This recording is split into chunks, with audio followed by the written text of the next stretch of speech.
The Apache warrior lay dying in the canyon dust, her legs blown to shreds, blood pooling black beneath the Arizona sun.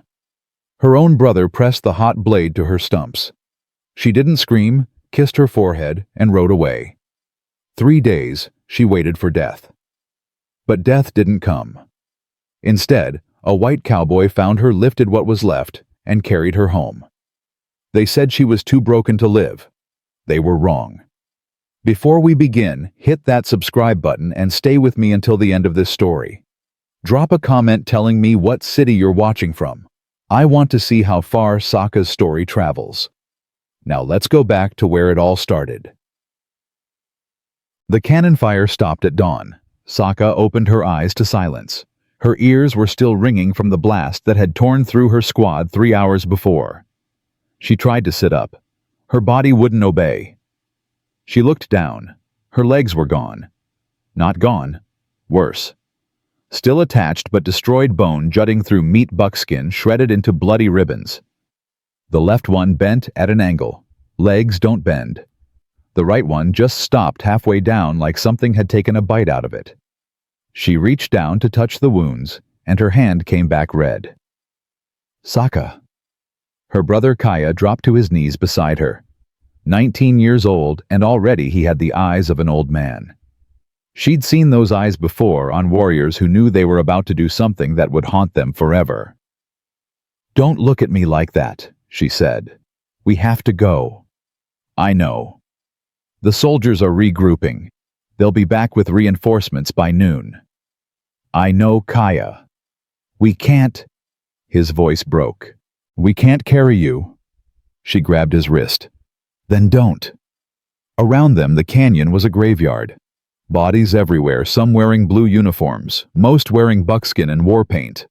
The smell of gunpowder mixed with blood and shit, and the sour stench of men who'd died badly.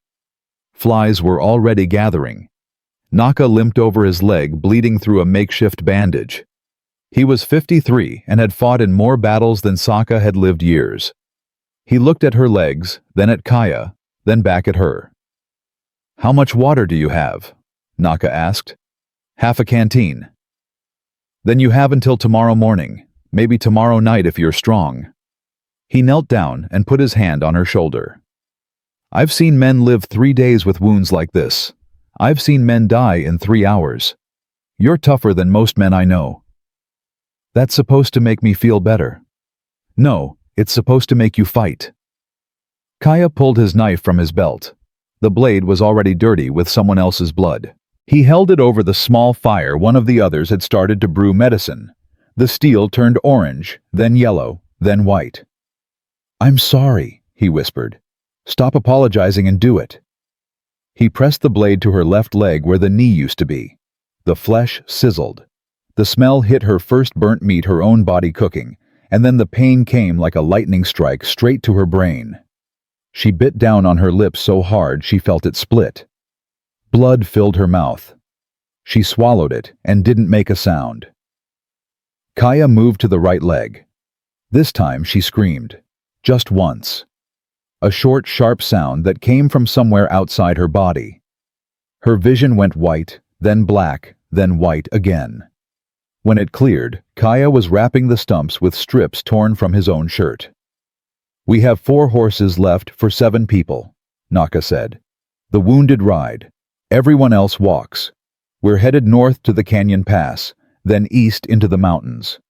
3 days hard travel if we don't stop." "I'll slow you down," Saka said. "You're not coming." "I know." Kaya tied off the last bandage and sat back. His hands were shaking so badly he had to clasp them together to make them stop. "There has to be another way." "There isn't." Naka stood and checked his rifle. "We leave in 5 minutes. Say your goodbyes." The other survivors were already moving, gathering weapons, filling canteens, checking ammunition. They didn't look at Saka. Nobody wanted to be the last face she saw. Nobody wanted to be the person who rode away and left her to die. Kaya leaned down and put his forehead against hers. "When I was 7, I fell in the river. You jumped in and pulled me out, even though you couldn't swim. You almost drowned saving me." "I remember." I can't return the favor this time. You already did. You stayed long enough to stop the bleeding. That's more than most would do. He kissed her forehead. His tears fell on her face hot and fast. Then he picked up his rifle, and walked away. He didn't look back. If he'd looked back, he would have stayed, and if he'd stayed, they'd both die here. The hoofbeats faded. Then the footsteps. Then everything went quiet, except for the wind and the flies. Saka lay in the dirt and counted her heartbeats. 1, 2, 3. When she got to 100, she started over. It gave her something to focus on besides the pain and the heat and the fact that she was about to die alone. She thought about her mother. Died when Saka was 12. Fever took her in 3 days. Near the end, she'd grabbed Saka's hand and said, "Don't you dare give up easy. If death wants you, make him work for it." Saka looked at her ruined legs and laughed. It came out as more of a cough. "All right, mother. Let's see how hard I can make this." She rolled onto her side. Pain exploded up her spine, but she kept moving. There was a canteen lying in the rocks about 10 feet away. One of her own people must have dropped it during the retreat. 10 feet might as well have been 10 miles, but she started crawling anyway. She got 3 feet before her arms gave out. She lay there gasping, tasting dust and blood, and tried again. Another 2 feet. Rest. Another foot. Rest. By the time she reached the canteen, the sun was directly overhead, and she was crying without realizing it. She unscrewed the cap with shaking hands and drank. The water was warm and tasted like leather, but it was the best thing she'd ever had in her mouth. She drank half, forced herself to stop, and screwed the cap back on. Had to make it last. The afternoon dragged on. The sun pressed down like a hand on her chest. She couldn't find shade. The canyon walls were too far, the rocks too scattered. She lay flat on her back and tried to remember what rain felt like. Cold, clean, falling on her face while she laughed and spun in circles. That was another lifetime, another person. By evening, the pain had dulled to a constant throb. She could feel infection starting, a hot, sick feeling spreading from the wounds up into her belly. Fever would come next. Then delirium. Then the final sleep. She'd seen it happen to others. It usually took 3 days. This was day 1. That night, coyotes came. She could see their eyes glowing in the dark, circling just beyond her reach. She threw a rock. They scattered but came back 5 minutes later. She threw another rock. They stayed farther away after that, but she could still hear them breathing, waiting. "Not yet," she told them. "Come back tomorrow." She must have slept because when she opened her eyes again, the stars had moved. Her wounds were on fire. She touched the bandages and felt heat radiating through the cloth. Definitely infected. She had maybe 2 days left, maybe 1. Good, she thought. Better to die fast than slow. But her mother's voice came back. "If death wants you, make him work for it." "Shut up, mother," she whispered. "I'm tired." So was I. I still lasted 3 days. Saka closed her eyes and tried to will herself to die faster. It didn't work. Her heart kept beating. Her lungs kept breathing. Her body kept fighting, even though her mind had already quit. The second day, the sun was worse. It climbed directly overhead and stayed there, baking her skin until it cracked. Her lips split. Her tongue swelled. She finished the canteen by noon and spent the rest of the day with her mouth open, hoping for rain that never came. She started talking to herself. Not words, just sounds. Humming, muttering, anything to prove she was still human. The coyotes came back. She didn't have the strength to throw rocks anymore. She just watched them circle and wondered which one would eat her first. That night, she heard voices. Men, speaking English. Close, maybe 50 yards away. She froze. Soldiers. They'd come back to count bodies, make sure the job was finished. She lay perfectly still and tried not to breathe too loud. "Nothing out here but corpses and coyotes. one voice said. Command wants a count. We count. Waste of time if you ask me. Nobody asked you. The voices faded. Saka waited until she was sure they were gone, then let out a breath she didn't know she'd been holding. Her heart was hammering so hard it hurt. She pressed a hand to her chest and felt the wild rhythm beneath her palm. Still alive, still here, still fighting. She started laughing, a thin, cracked sound that didn't sound like laughter at all. The third daytime stopped making sense. Morning came. The sun rose. She stopped counting heartbeats because she'd lost track somewhere around 3,000. Her wounds had stopped hurting, not because they'd healed, but because her body had run out of ways to tell her she was dying. She stared at the sky and watched clouds drift past. One looked like a horse. One looked like her mother's face. One looked like nothing at all. This is it, she thought. This is how it ends. Alone in the dirt watching clouds, waiting for my heart to stop. Then she heard hoofbeats. At first she thought she was hallucinating, but the sound kept coming slow, steady, growing louder. A single horse moving through the canyon at an easy walk. She turned her head. A man appeared through the heat shimmer. Tall, lean, sitting loose in the saddle like he'd been born there. Wore a black hat, faded blue shirt, and boots that had seen hard miles. His face was weathered lines carved deep around his eyes and mouth. Late 30s, maybe 40. He looked tired. He looked like he'd buried things he didn't talk about. He saw her and pulled up short. For a long moment, neither of them moved. He stared at her. She stared back. His hand drifted toward the rifle strapped to his saddle, then stopped. He studied her the way you'd study a problem you weren't sure you wanted to solve. Then he dismounted. He walked toward her slowly, one hand raised. When he got close enough to see the wounds, he stopped. His face didn't change. Didn't flinch, didn't harden, didn't show pity. Just quiet assessment. You alive? He asked. His voice was rough, like he didn't use it much. Saka tried to answer, but her throat was too dry. She managed a nod. He knelt and pressed 2 fingers to her neck, checking her pulse. His hand was warm and calloused. How long you been out here? She held up 3 fingers.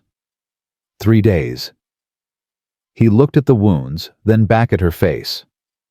You're tougher than you look. You gonna shoot me? Her voice came out as a croak. Why would I shoot you? I'm Apache. I can see that. Your people killed mine. My people killed yours. Probably.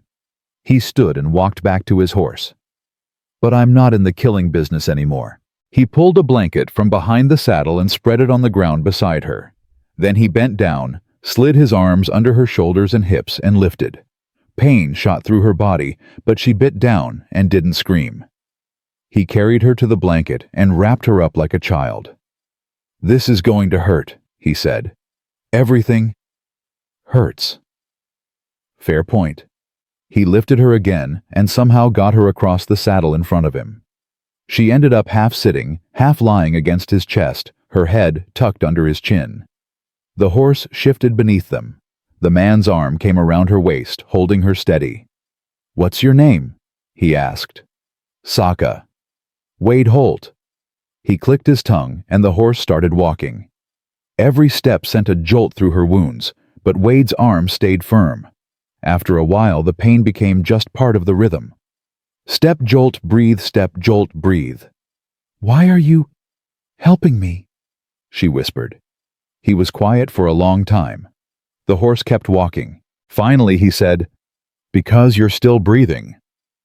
That's not a reason.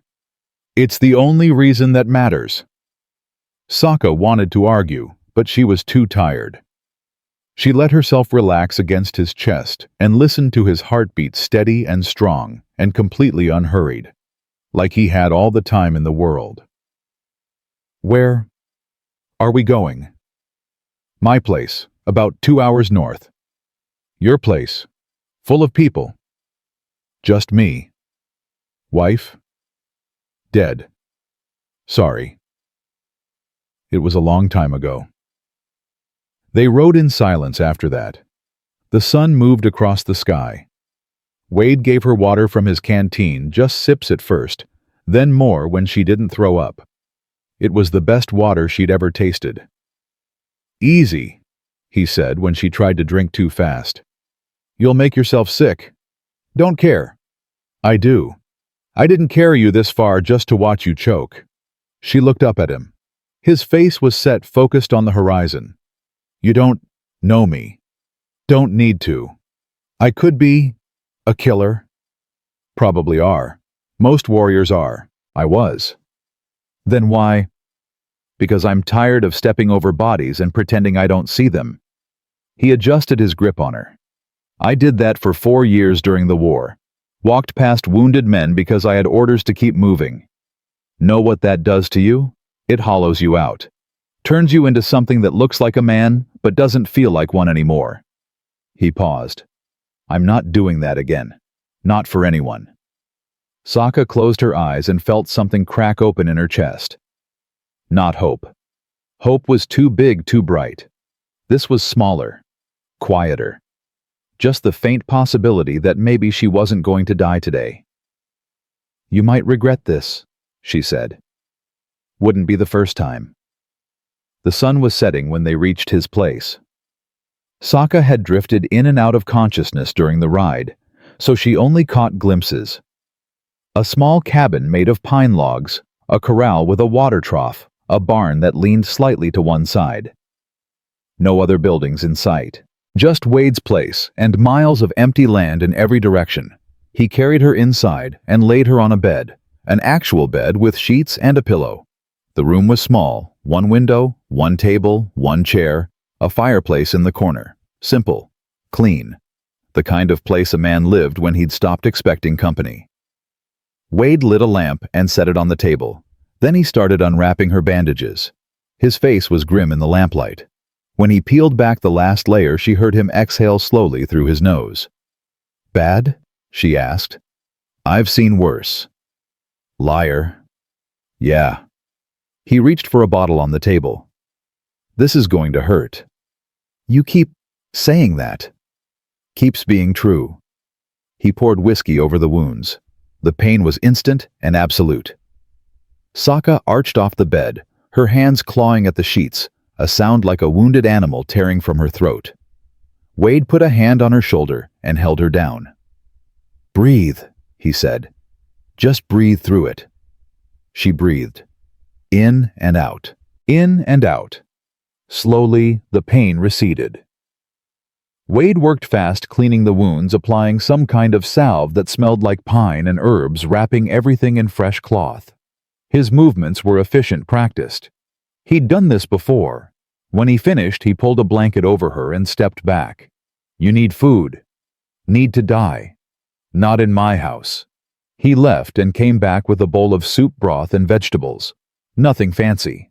He sat on the edge of the bed and spooned it into her mouth. She wanted to be angry about the helplessness of it, but she was too hungry to care. The soup was warm and salty and perfect. She ate until the bowl was empty. More, he asked. She shook her head. Her stomach was already cramping from eating too fast after 3 days of nothing. Wade set the bowl aside and stood. You should sleep. Why are you really doing this? He looked at her for a long moment. I spent 4 years in a war killing people I didn't know for reasons I didn't understand. When it was over, I came out here to forget. But you don't forget. You just learn to live with it. And then one day you find someone bleeding in the dirt, and you realize you've got a choice: walk past, like you've been doing your whole life, or don't. So I didn't. I'm Apache, you know that. I know. My people killed settlers, maybe people you knew. Maybe. Doesn't bother you. A lot of things bother me. Doesn't mean I get to decide who lives and who dies based on what tribe they were born into. He walked to the door. Get some rest. We'll figure out the rest tomorrow. He left her alone in the lamplight.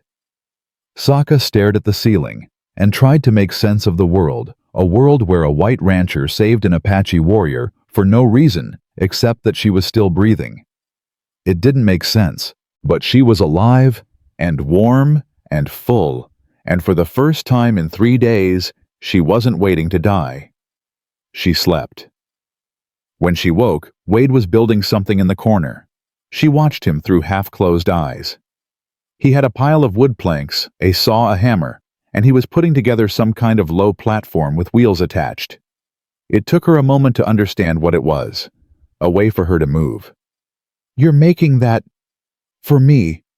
Her voice was stronger now. The sleep had helped. Wade looked up. "Figured you'd want to get around without me carrying you everywhere." "I can't use that." "Why not?" "I don't have legs." "You've got arms.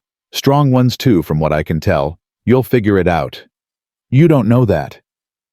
"I know you survived 3 days in a canyon with your legs blown off.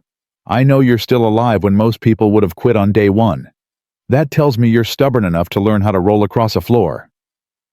Saka stared at him. "You're either crazy or the best man I've ever met." "Probably both."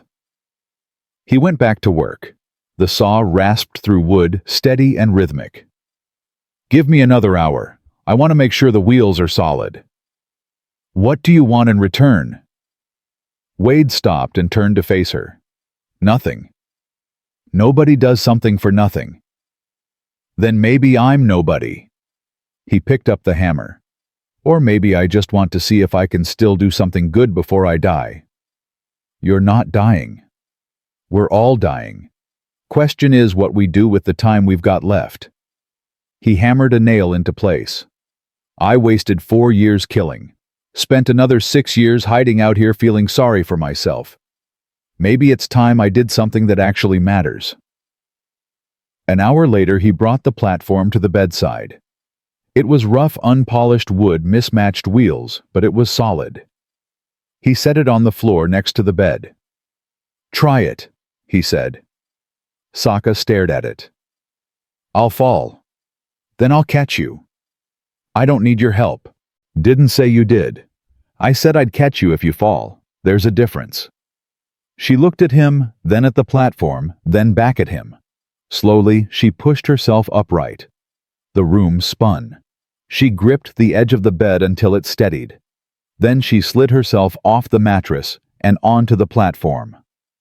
It was lower than she expected. Her stumps hung off the front edge, wrapped in clean bandages. She put her hands flat on the wood and pushed. The wheels rolled. Just a few inches, but they rolled. She pushed again. The platform moved across the floor, slow, clumsy, but moving. She made it 3 feet before her arms started shaking. She pushed harder. 5 feet. 7 feet. She made it halfway across the room before her arms gave out completely. She sat there breathing hard, sweat running down her face, and looked back at the bed. She'd moved maybe 10 feet total. It felt like 10 miles. Wade was leaning against the wall, arms crossed, watching her with something that might have been approval. "Not bad for a first try," he said. "Shut up." "You'll get stronger. Give it a few days." "I said shut up." But she was smiling. Just barely, a small, fierce smile that hurt her cracked lips. For the first time since the canyon, she felt something other than pain and despair. She felt possibility. Wade walked over and offered his hand. "Want help getting back to bed?" She looked at his hand, then at the platform beneath her, then at the 10 feet of floor she'd just crossed. "No," she said. "I'll do it myself." It took her 20 minutes to roll back to the bed. Her arms were screaming by the end. But when she finally pulled herself back onto the mattress, she was laughing, a real laugh, this time not the broken sound from the canyon. Wade pulled the blanket over her and stepped back. "You're gonna be all right." "How do you know?" "Because anyone stubborn enough to crawl 10 feet on a wooden platform with no legs is too stubborn to quit now." She closed her eyes and felt the crack in her chest widen a little more. Still not hope, but getting closer. "Wade?" "Yeah." "Thank you." He was quiet for a moment. Then, Get some sleep, Saka. Tomorrow we'll see if you can make it to the door. He turned down the lamp and left her in the darkness. Saka lay there listening to the fire crackle and the wind whistle through the gaps in the walls and the sound of her own breathing. She was alive. Against all odds, against all logic, against everything that should have killed her, she was alive. And tomorrow, she'd roll a little farther. The next morning, Saka woke to the smell of coffee and the sound of Wade chopping wood outside. She lay still for a moment, testing her body. The pain was still there, dull and constant, but manageable. The fever had broken sometime during the night. Her head felt clearer than it had in days. She looked at the platform sitting beside the bed. "All right," she whispered. "Let's see how far I get today." She slid onto the platform and pushed toward the door. Her arms were sore from yesterday, but they moved. 10 feet. 15. 20. She made it to the doorway and stopped breathing hard, but not exhausted. Progress. Wade came around the corner carrying an armload of firewood. He saw her in the doorway and paused. "Morning," he said. "Morning. You made it farther. Told you I would." He dumped the wood beside the fireplace and dusted off his hands. "You want breakfast? What do you have? Eggs, bacon, biscuits if you don't mind them being hard as rocks." "I've eaten worse." He cooked while she rolled herself to the table. It took some maneuvering to get the platform positioned right, but she managed. Wade set a plate in front of her without comment. The eggs were overcooked and the bacon was burnt at the edges, but it was the best meal she'd had in weeks. "You're a terrible cook," she said. "Never claimed otherwise." "Your wife didn't teach you." Wade's face went still. "She tried. I didn't pay attention." He sat down across from her with his own plate. "Figured I'd have time to learn later." Then she was gone, and it was just me, and I stopped caring what things tasted like. Saka ate in silence for a moment. "How'd she die?" "Fire, 3 years ago. Cabin caught while I was out checking the fence line. By the time I got back, it was too late." He stared at his plate. "My daughter was with her, Emma. She was 5. I'm sorry." "Everyone's sorry. Doesn't bring them back." "No, it doesn't." They finished eating without talking. Wade cleared the plates and washed them in a basin by the window. Saka watched his back, the way his shoulders tensed when he scrubbed too hard, the way he paused and gripped the edge of the basin like he was holding himself upright. "My mother died of fever," she said. "I was 12. Watched her burn up from the inside over 3 days. By the end, she didn't know who I was. Kept calling me by her sister's name." She traced a finger along a crack in the table. "My brother was 7, too young to understand. He kept asking when she'd wake up. I had to tell him she wasn't going to." Wade turned around. "That's a hard thing for a kid to carry."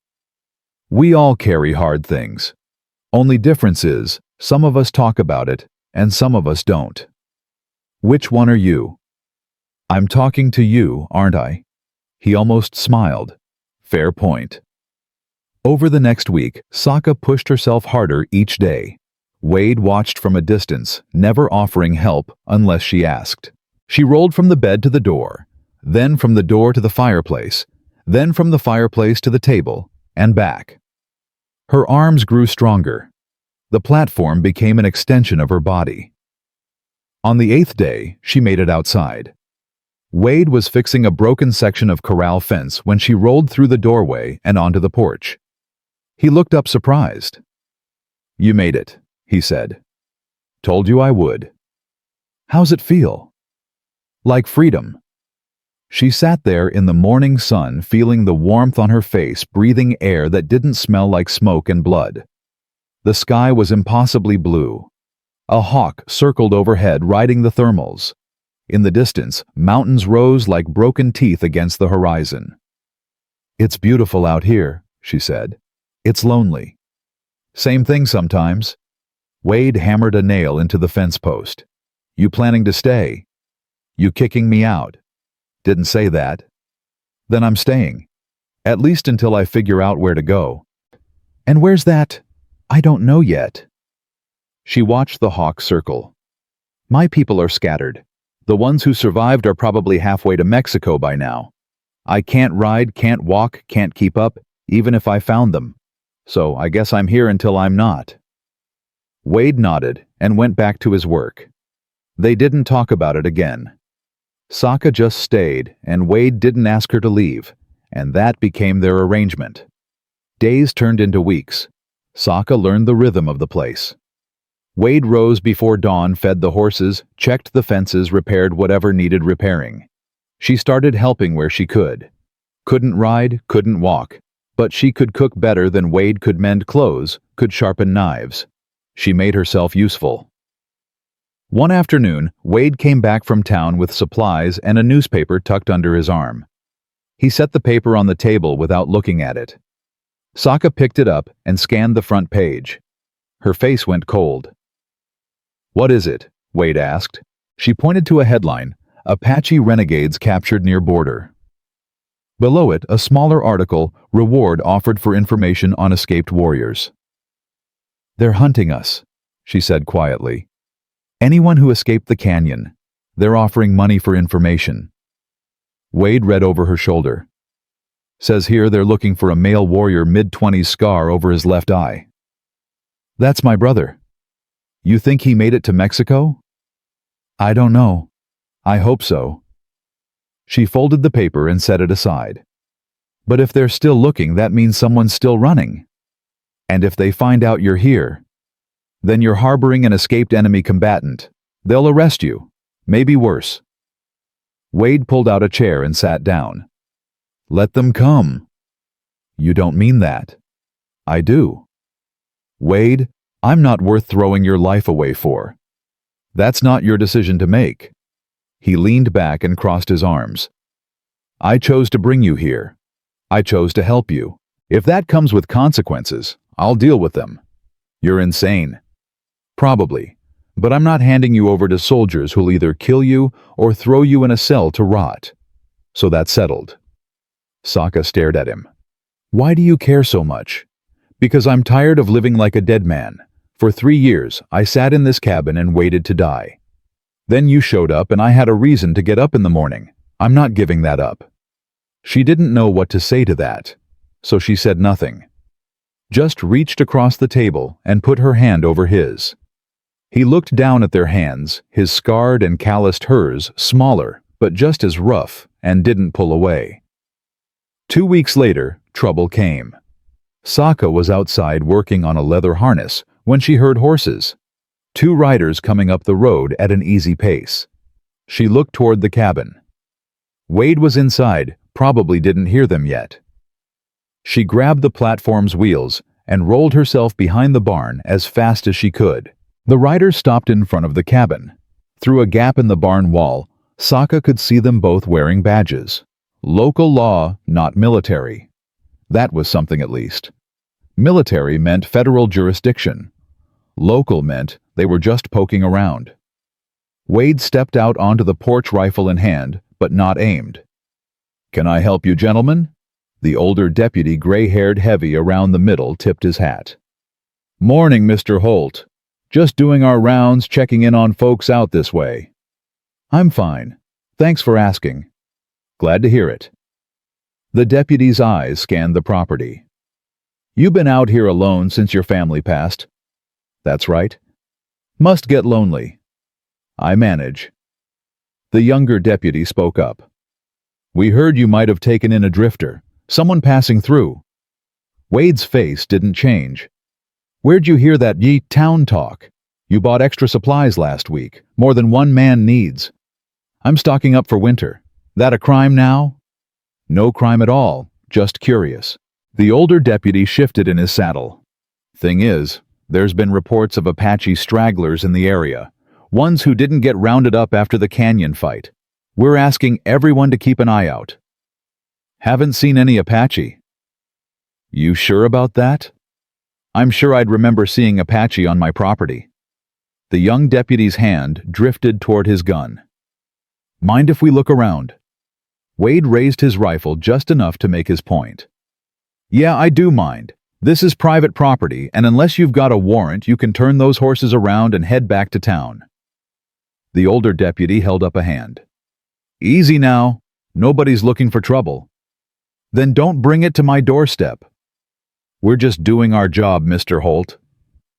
"And I'm just protecting my home. We done here." The two deputies looked at each other. The older one nodded slowly. "We're done, for now. But if you do see anything unusual, you let us know. There's good money in that reward."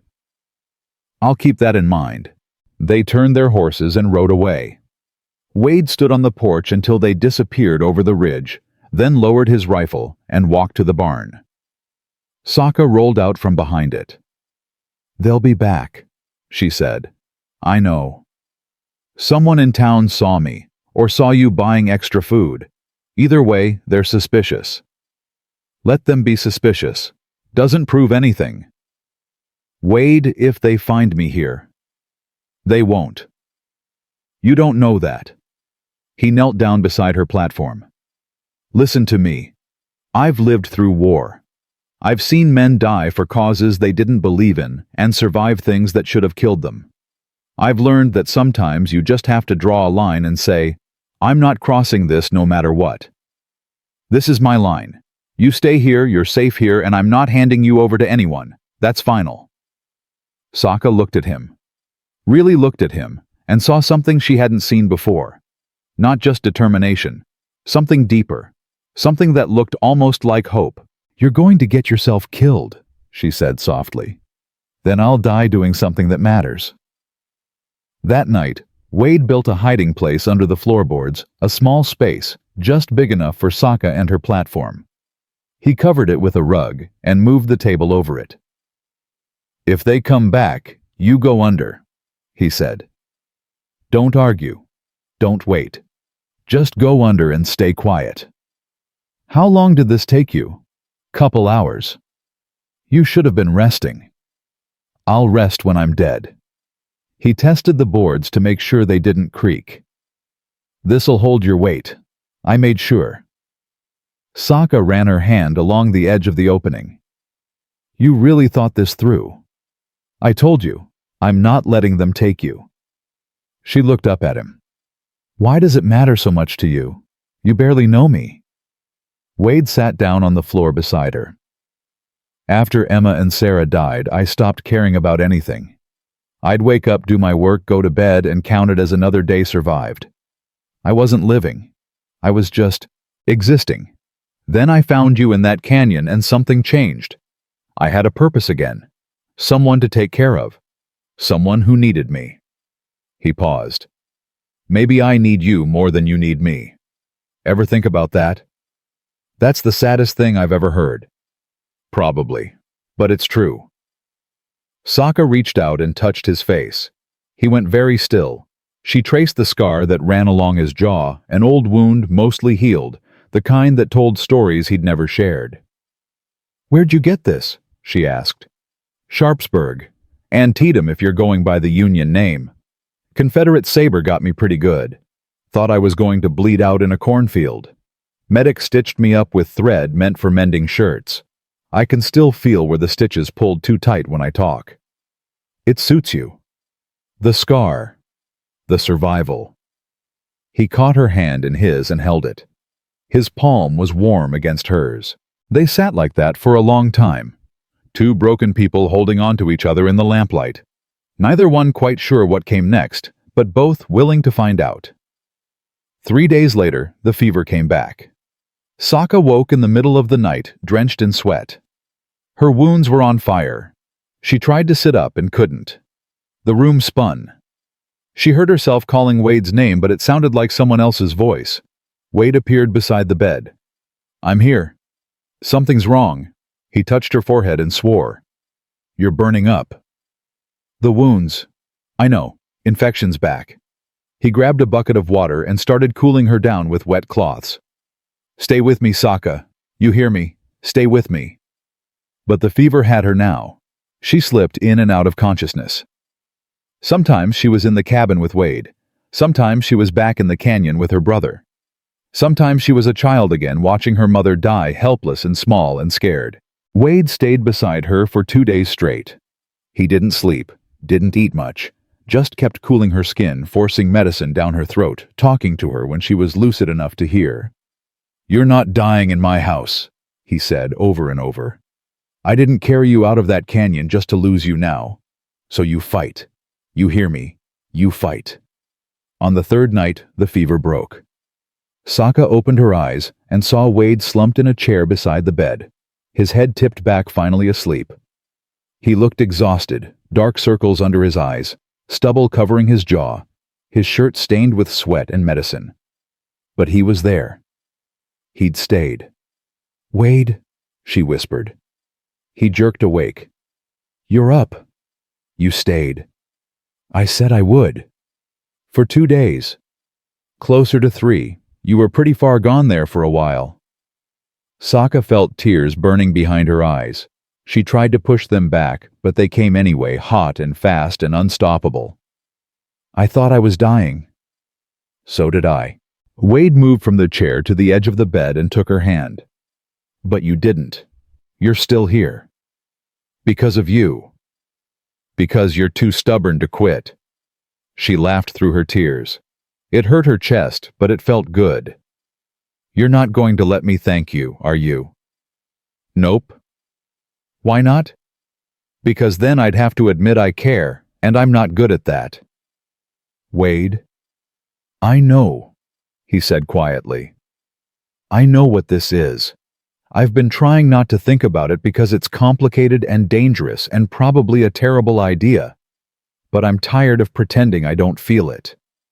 Saka's breath caught. "Feel what?" Instead of answering, he leaned down and kissed her forehead. Gentle. Careful, like she was something precious that might break. When he pulled back, his eyes were bright with something that looked like fear and hope mixed together. "I'll get you some food," he said. "You need to eat." He left before she could respond. Saka lay there staring at the ceiling, her heart hammering, her mind racing. She'd survived cannon fire infection, 3 days dying in the desert, and fever that should have killed her twice. But Wade's kiss on her forehead terrified her more than any of it, because now she had something to lose. When Wade came back with soup, they didn't talk about it. Just sat in comfortable silence while she ate. But something had shifted between them, something neither of them was ready to name, but both of them felt. After she finished eating, Wade helped her back onto the platform. She rolled herself to the window and looked out at the darkening sky. "What are you thinking?" Wade asked. "That I should leave." "What?"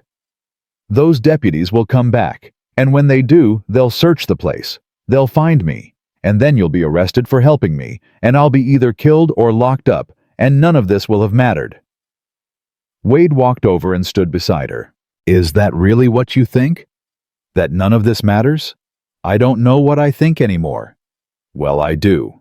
He knelt down so they were eye level. "You matter. What we've built here matters. And I'm not giving it up because some deputies might come snooping around. We'll deal with that if it happens. But you're not leaving. You can't just decide that. Watch me." "Wade?"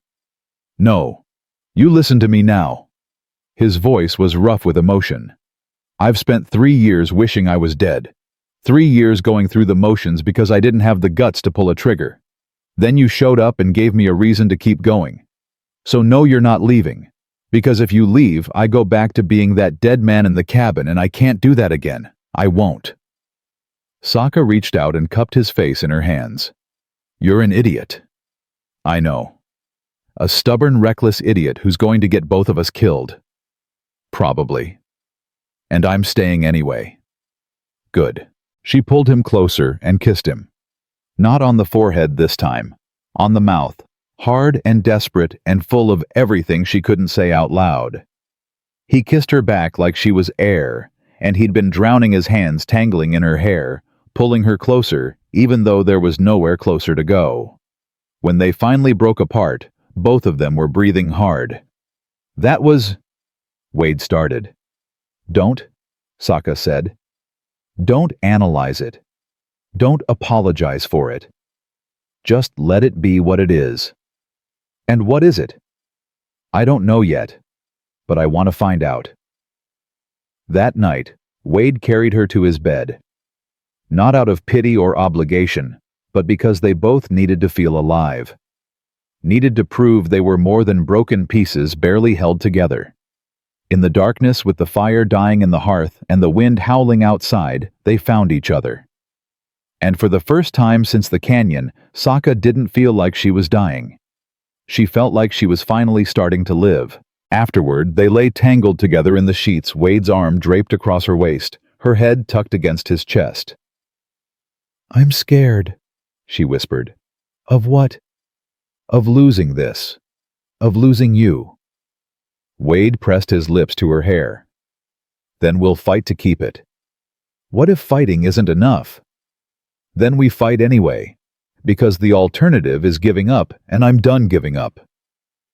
Saka closed her eyes and listened to his heartbeat, steady and strong, and completely certain. She wanted to believe him, wanted to believe they could build something real in the middle of all this chaos and danger. But she'd been a warrior long enough to know that hope was a luxury people like them couldn't afford. Still, for tonight, she let herself hope anyway. Morning came too soon.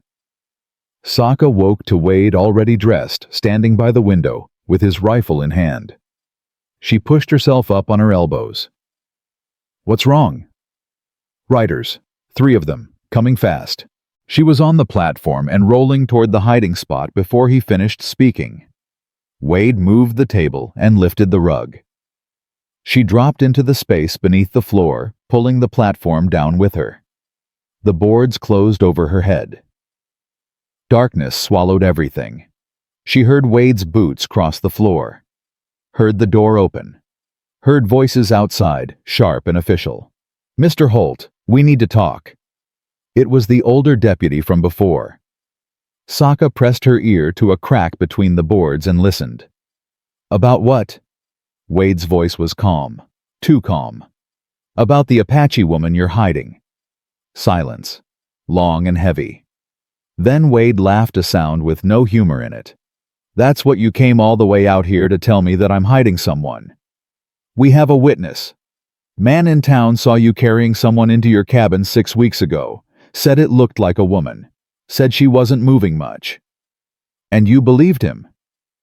We're following up on information. That's our job. Your job is harassing law-abiding citizens based on gossip. Our job is enforcing the law. And hiding enemy combatants is against the law." Wade's voice hardened. "I'm not hiding anyone. Now get off my property. We'd like to search the cabin. You got a warrant. We can get one. Then come back when you do. Until then, you're trespassing." Saka heard footsteps, boots on the porch, coming closer to the door. Wade must have blocked the way, because the footsteps stopped. "Step aside, Mr. Holt." "Make me." The younger deputy spoke up. "You really want to do this? Pull a gun on law enforcement." "I'm not pulling anything. I'm standing on my porch with my rifle. That's legal in Arizona territory last time I checked. You forcing your way into my home without a warrant, that's not legal. We could arrest you right now for obstruction. You could try." The tension stretched so tight, Saka thought it would snap. She barely breathed. Her hand found a loose nail in the wood above her head and gripped it hard enough to hurt. Finally, the older deputy spoke. "We'll be back with a warrant. And when we come back, we're searching every inch of this place. If we find what we're looking for, you're going to jail. You understand me? I understand you're wasting your time. We'll see about that." The horses rode away. Saka waited until she couldn't hear them anymore, then waited another 5 minutes. Finally, the boards above her head lifted. Wade's face appeared backlit by lamplight. "They're gone," he said. She pulled herself up and out. Her arms were shaking. "They know. They suspect. That's different." "Wade, they're getting a warrant. When they come back, you won't be here." She stared at him. "What?" "There's a cave system about 3 miles north. Old mining tunnels mostly collapsed, but there's one section that's solid. I used to hide there when I was a kid, and my father got mean with his belt. Nobody knows about it except me. He started gathering supplies, blankets, food, water. I'll take you there today. You'll stay until this blows over. And if it doesn't blow over, then we figure something else out. But first, we get you somewhere safe. What about you? I'll be fine. I'll tell them I sent you away. Told you the deputies were asking questions and you ran. They'll search the place, find nothing, and eventually they'll give up and move on. You don't believe that. Doesn't matter what I believe. Matters that you're safe. Saka grabbed his wrist. I'm not running. Yes, you are. No, I'm not leaving you to face this alone. Wade knelt down and took her face in his hands. Listen to me. If they find you here, we both lose. They arrest me, they take you, and everything we've built dies. But if you hide for a few days, we have a chance. Maybe a small one, but a chance. So you're going to that cave, and you're going to stay there, and you're going to let me handle this my way. Your way might get you killed. And your way definitely gets us both caught. So we're doing it my way. She wanted to argue. Wanted to tell him he was being stupid and reckless, and that she wouldn't let him sacrifice himself for her. But she saw the determination in his eyes and knew there was no changing his mind. Fine, she said, but if you die, I'm going to be very angry with you. I'll keep that in mind. He loaded supplies into saddlebags while she rolled herself outside. The morning was cold and clear. Frost clung to the grass. Wade brought the horse around and lifted Saka into the saddle, then climbed up behind her with the platform tied to the side. They rode north in silence. Saka leaned back against Wade's chest and tried to memorize the feeling his arms around her, his heartbeat against her spine, the warmth of him in the cold morning air. She had a terrible feeling this might be the last time they rode together. The cave entrance was hidden behind a rockfall, nearly invisible unless you knew where to look. Wade dismounted and helped Saka down, then carried her and the platform inside. The tunnel went back about 30 feet before opening into a small chamber. Dry. Sheltered. Cold, but livable. There's enough food here for a week, Wade said, setting down the supplies. Water too. I'll come back as often as I can, but if the deputies are watching, it might be a few days between visits. I can handle a few days. I know you can. He started to leave, then stopped and turned back. Saka. Don't, she said quickly. Don't say goodbye like you're not coming back. I'm coming back. Then just go. I'll see you in a few days. He crossed the space between them and kissed her hard and desperate, like he was trying to pour everything he couldn't say into that one moment. When he pulled away, his eyes were dark with something that looked like fear. Stay alive, he said. You too. Then he was gone. Saka listened to the hoofbeats fade, then sat in the darkness and tried not to think about all the ways this could go wrong. The first day alone was the worst. Too much time to think, too much silence. She rolled herself around the small chamber, testing the walls, checking for other exits. There was one narrow passage that led deeper into the tunnels, but it was too unstable to explore. So she stayed in the main chamber and waited. Wade came the second night bringing fresh food and news.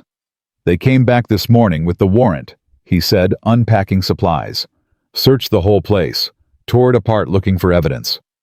Did they find anything? Nothing. I'd already cleaned up anything that might have connected to you. They were angry. The young deputy kept insisting you were there, that I must have hidden you somewhere. The older one finally told him to shut up and they left.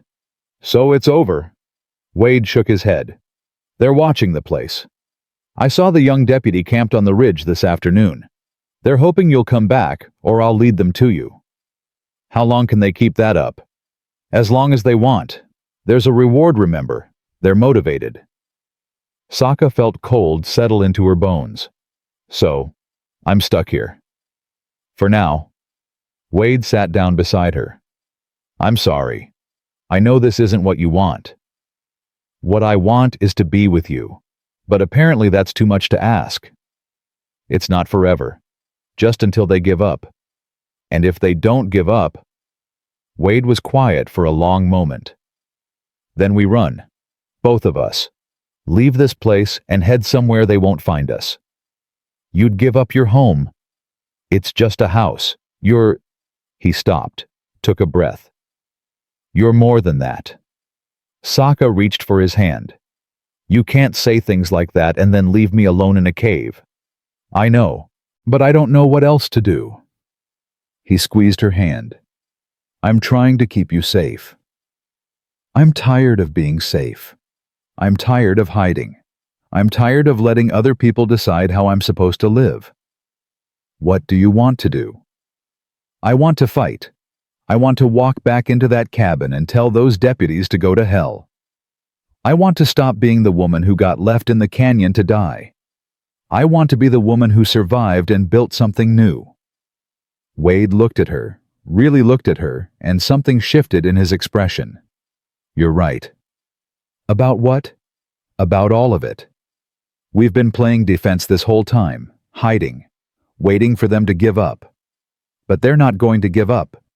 So maybe it's time we went on offense. What are you thinking? I'm thinking we need leverage, something that makes them back off and leave us alone. Like what? Wade stood and paced the small chamber. The older deputy, his name's Carson. He's been in town for 20 years, knows everyone has his fingers in everything. If we can find something he doesn't want, getting out something that would hurt him more than a reward would help him. You want to blackmail a lawman? I want to survive. If blackmail gets us there, then yes. Saka felt a smile tug at her lips. You're full of surprises, Wade Holt. I'm full of desperation. There's a difference. He knelt down beside her. But I need your help. I can't dig up dirt on Carson by myself. I need someone who knows how to watch, how to listen, how to find weaknesses. I'm an Apache warrior, not a spy. Warriors watch their enemies. They learn patterns. They find advantages. That's exactly what we need. She thought about it. All right, what's the plan? They spent the next hour working out details. Wade would go back to town, ask questions, listen to gossip. Saka would stay in the cave for now, but once they had something solid, once they had leverage, she'd come back. They'd face Carson together. Before Wade left, he pulled something from his pocket, a small piece of bone carved into a ring. Rough. Simple. Beautiful. I made this for Emma, he said quietly. Was going to give it to her on her 6th birthday. Never got the chance. He held it out to Saka. I want you to have it. Wade, I can't. Yes, you can. Emma would have liked you. Would have liked how strong you are. How you don't quit even when you should. He took her hand and slipped the ring onto her finger. I know we're not married. I know this whole thing is complicated and probably doomed. But I want you to have something that matters to me. Something that says you're not just someone I'm helping. You're someone I... He stopped, swallowed hard. You're someone I love. Saka's breath caught. You love me. Yeah, I do. I know it's fast. I know it doesn't make sense. But there it is. She looked down at the ring on her finger, then up at Wade's face. I don't know if I love you yet. I don't know if I even know what love is anymore. But I know I want to find out. And I know I'm willing to fight for this. For us. Whatever that means. That's enough. He kissed her goodbye and left. Saka sat alone in the cave, turning the ring on her finger, feeling its weight, thinking about Emma and Sarah, and all the people they'd both lost. Thinking about how love was maybe just choosing to keep fighting when everything else told you to quit. Wade came back 3 days later looking tired and angry. No luck? Saka asked. Worse than that. Carson's clean. I asked around, listened to every piece of gossip in town.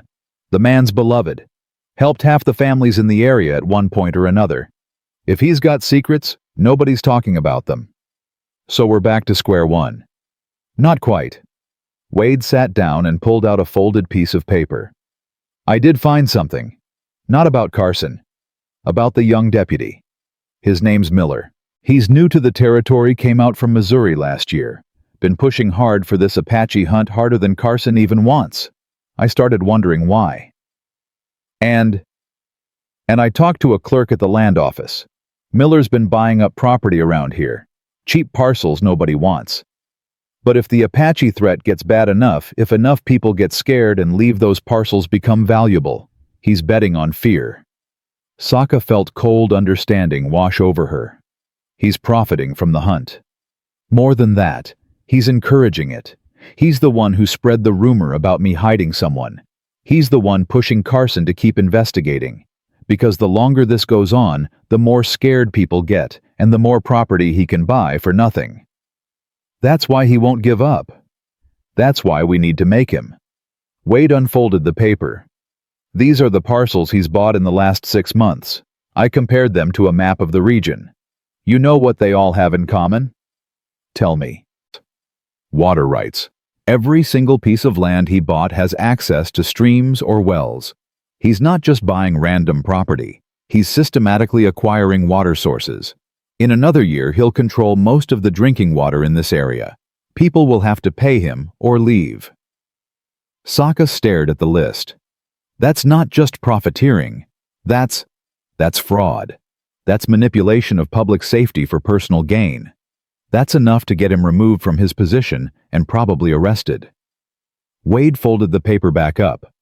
We take this to Carson. We show him what Miller's doing.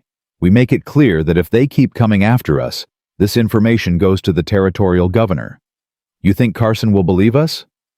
I think Carson's a good man who's been played by a bad one. Once he sees this, he'll have to choose protect Miller and risk his own reputation, or cut Miller loose and let us be. And if he chooses wrong, then we mail this to the governor anyway and run. But at least we tried. Saka looked at the ring on her finger, then at Wade's determined face. When do we do this? Tomorrow. I'll bring Carson out here, just him. We'll show him everything and see what he does. You're trusting him not to just arrest me on the spot. I'm trusting that he cares more about justice than a reward, but I'll have my rifle just in case. The next afternoon, Wade returned with Carson. The older deputy's face was grim as he ducked into the cave entrance. He saw Saka and stopped. So it's true, he said. It's true. Saka met his eyes without flinching. I'm the woman from the canyon, the one your deputy's been hunting. Carson looked at Wade. You know what you've done is illegal. I know what's right. That's all that matters to me. I could arrest you both right now. You could try. Wade pulled out the folded paper. But first, you should look at this. Carson took the paper and read. His expression changed confusion, then understanding, then anger. Where did you get this? Land office, public record. Anyone could have found it if they'd been looking. Miller did this. Miller did this. Been doing it for months. Using the Apache hunt to scare people into selling. Using his badge to push the investigation even when you wanted to back off.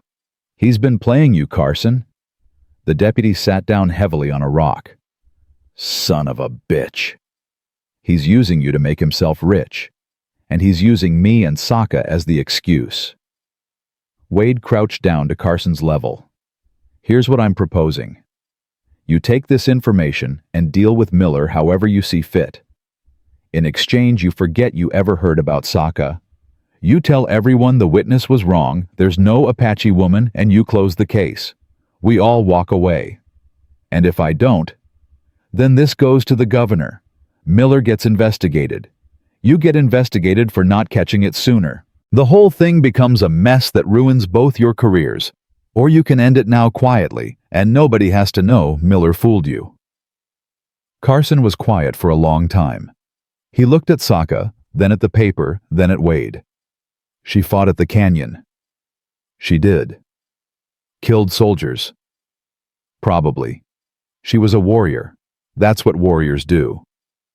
And now she's just supposed to live here. Pretend none of that happened. Saka spoke up. I can't pretend it didn't happen. I can't pretend I didn't lose my legs and my people and everything I had, but I can choose what happens next. I can choose to keep hating and fighting and dying, or I can choose something different. I chose Wade. I chose this life, and I'm asking you to let me have it." Carson studied her face. "You really love him?" "I'm learning to. That's enough for now." "And you?" Carson turned to Wade. "You're really willing to throw your life away for an Apache warrior?" "I'm not throwing anything away. I'm building something new, and yes, I'm willing to fight for it. We both are." Carson stood and walked to the cave entrance. He stood there staring out at the desert for a full minute. Then he turned back. "Miller's done. I'll handle it personally. He'll be out of the territory by the end of the week." He pointed at Saka. "But you stay out of town. You stay out of sight. As far as anyone knows, you don't exist. Because if word gets out that I let an Apache warrior walk free, I'll have every settler in the territory calling for my head." "Done," Wade said. "And Holt, don't make me regret this." "You won't." Carson handed the paper back to Wade. "Burn that. I don't want any evidence lying around." He paused at the cave entrance. "For what it's worth, I think you're both crazy. But I've seen enough killing. If you two found a way to stop, maybe there's hope for the rest of us." He left. Saka and Wade sat in silence for a long time. "We won," Saka finally said. "We survived. That's different." "Is it?" Wade pulled her close. "I don't know anymore, but I know we're still here. That counts for something." They went back to the cabin that night. The place was a mess from the search, but they cleaned it up together. Wade cooked dinner, burnt bacon and hard biscuits, and Saka laughed at how terrible it tasted and how good it felt to be home. After dinner, they sat by the fire. Saka rolled her platform close to Wade's chair. He reached down and took her hand. "What happens now?" she asked. "I don't know. We live. We figure it out day by day. We keep fighting when we have to and rest when we can. That's not much of a plan. It's the only plan I've got." Saka looked at the ring on her finger. Emma's ring, now hers. "I think I'm starting to understand it." "Understand what?" "Love. What it means. It's not about big moments or perfect words. It's about staying. It's about choosing someone every day, even when it's hard, even when it's dangerous, even when it would be easier to walk away." Wade smiled. "You're smarter than me. Obviously." He pulled her up from the platform and into his lap. She settled against him, her head on his shoulder, and they sat like that while the fire burned down to coals. Outside, the desert wind howled. But inside in the cabin they'd fought for, they were warm and safe. And together. "Wade, yeah. Thank you." "For what?" "For not walking past me in that canyon. For carrying me home. For fighting for this even when you didn't have to." He pressed his lips to her hair. "Thank you for teaching me how to live again." They sat in the firelight, two broken people who'd found each other in the worst possible circumstances and somehow built something worth keeping. It wasn't perfect. It wasn't safe. But it was theirs. And that was enough. 3 weeks passed like a held breath finally released. Wade went to town twice for supplies and came back both times with the same report. Miller was gone, transferred to some nowhere posting in New Mexico, and Carson had spread the word that the Apache investigation was closed due to lack of evidence. People had already moved on to newer gossip. Saka spent those weeks learning the rhythms of their life together. She cooked while Wade worked the property. She mended his clothes while he repaired the barn roof. She rolled herself outside every morning to watch the sunrise, and every evening to watch it set. And slowly the terror of being hunted faded into something that felt almost like peace. But peace never lasted. She'd learned that lesson too many times to forget it now. The trouble came on a Tuesday morning. Wade had ridden out early to check the fence line on the eastern border. Saka was inside kneading bread dough when she heard the horse. Just one. moving slow. Not Wade, his horse had a different gait, heavier. She wiped her hands and rolled to the window. Her breath stopped. The rider was Apache.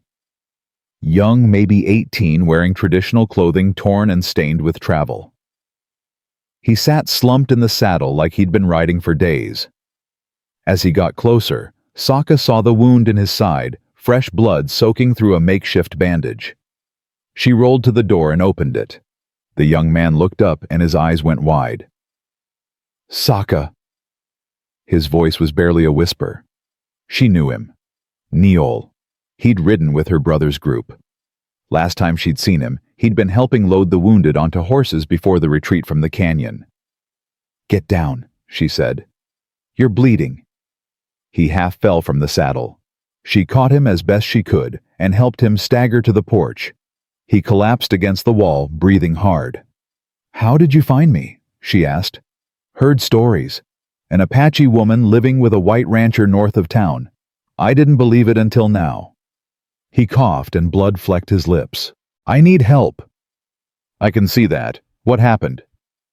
"Patrol caught us 2 days ago. We scattered. I've been riding since then. Knew I couldn't make it to Mexico, so I came here." His eyes found hers. "Your brother sent me." Everything stopped. "Kaya's alive. He's alive. He's in the mountains with about 20 others. They're planning to cross into Mexico next month." Neol coughed again. "He wanted me to find you. Wanted to know if you survived." Saka felt her throat tighten. "He left me to die. He had no choice. You know that. Knowing doesn't make it hurt less." Neol tried to sit up straighter and winced.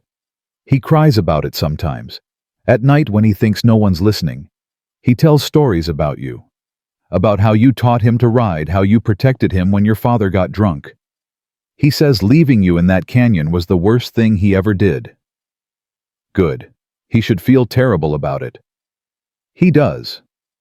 But he's still alive because of that choice. So are the others." Neol's hand pressed against his wound. "He wants you to come with us. To Mexico. To start over." "I can't." "Why not?" "Because I built something here. Something I'm not ready to give up." "You built something with a white man." "I built something with Wade. His skin color doesn't change what we have." Neol shook his head. "You're betraying your people." "My people left me to die. Wade carried me home. I know which one I owe loyalty to." "You're confused. Traumatized. Once you're back with your own kind?" "My own kind." Saka's voice went cold. "My own kind watched me bleed in the dirt for 3 days. My own kind rode away and didn't look back. Wade is the only person who stayed. So don't talk to me about my own kind." Neol started to respond, but blood bubbled up from his lips. He slumped sideways. Saka caught him and eased him down to the porch. The wound was bad, deep, and infected.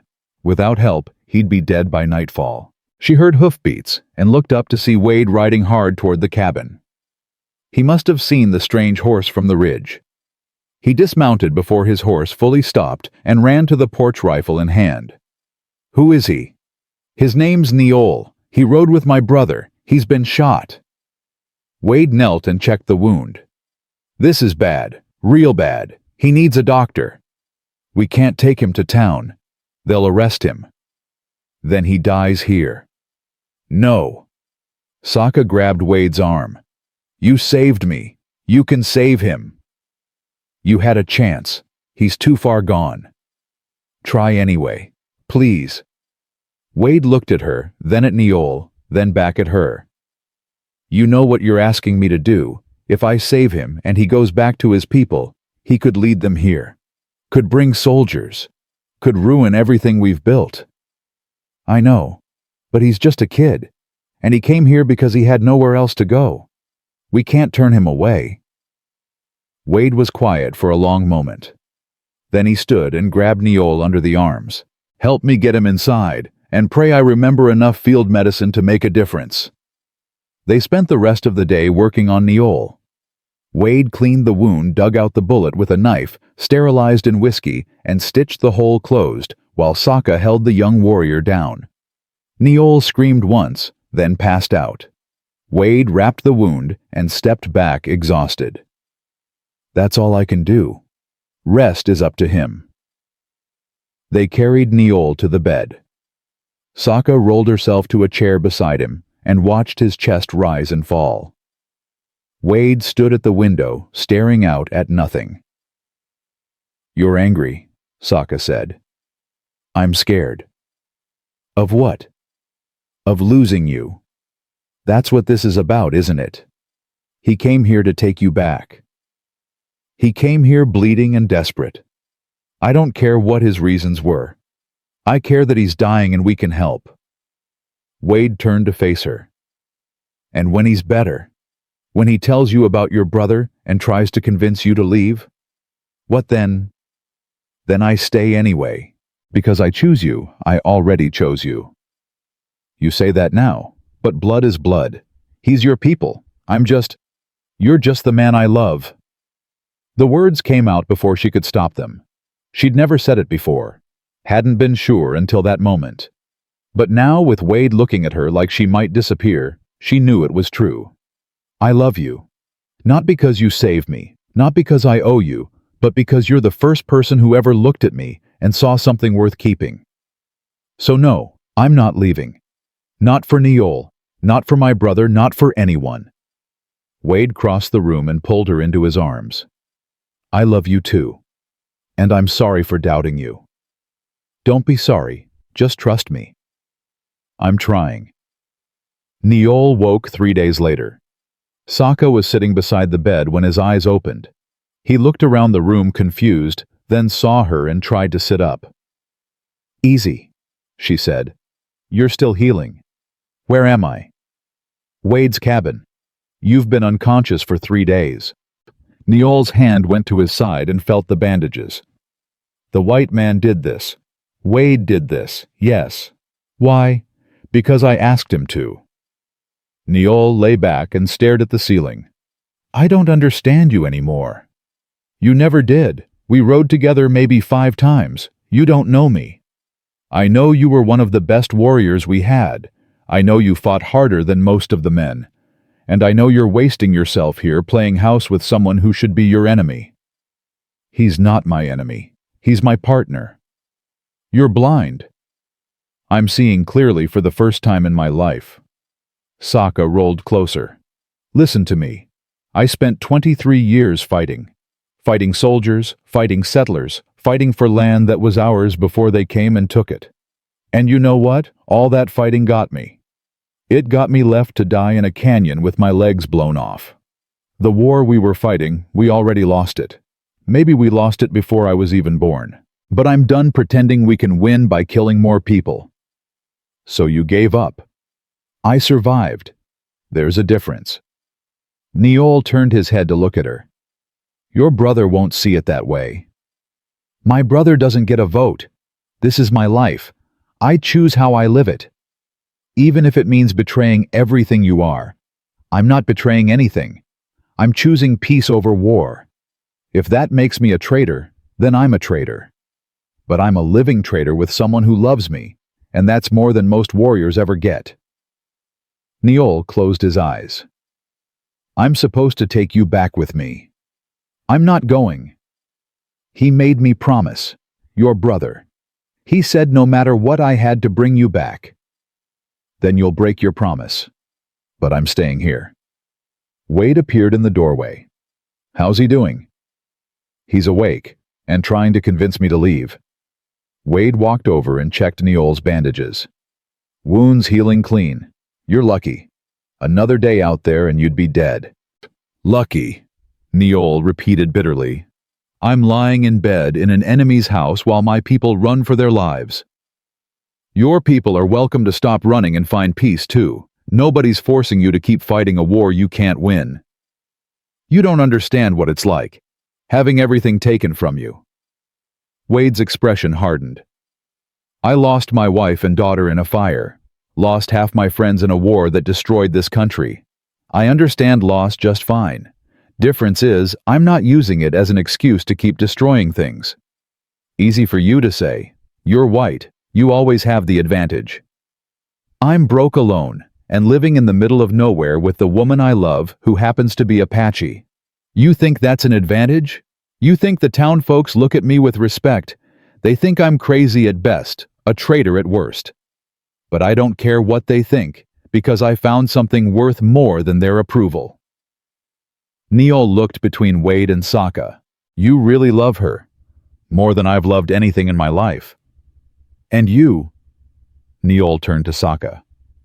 You really love him? Yes. Even though nothing. I love him because of who he is, not in spite of what he is. Saka reached over and took Wade's hand. We've both lost too much to waste time hating each other. So we chose something different. We chose this. Neil was quiet for a long time. Finally he said, I still have to tell your brother where you are. I owe him that much. Tell him, Saka said. Tell him I'm alive and I'm happy, and I'm exactly where I want to be. Tell him I forgive him for leaving me, and tell him I hope he finds peace too, wherever he ends up. He won't accept that. He doesn't have to. It's not his choice. Neil stayed another week while his wound healed enough for travel. Wade kept his distance watching the young warrior with quiet suspicion. Saka spent time with Neil talking about the old days, about people they'd known who were now dead or scattered.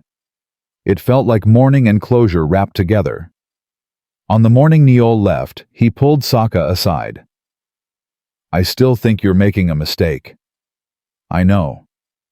But I also think you're braver than I am. It takes courage to walk away from a war.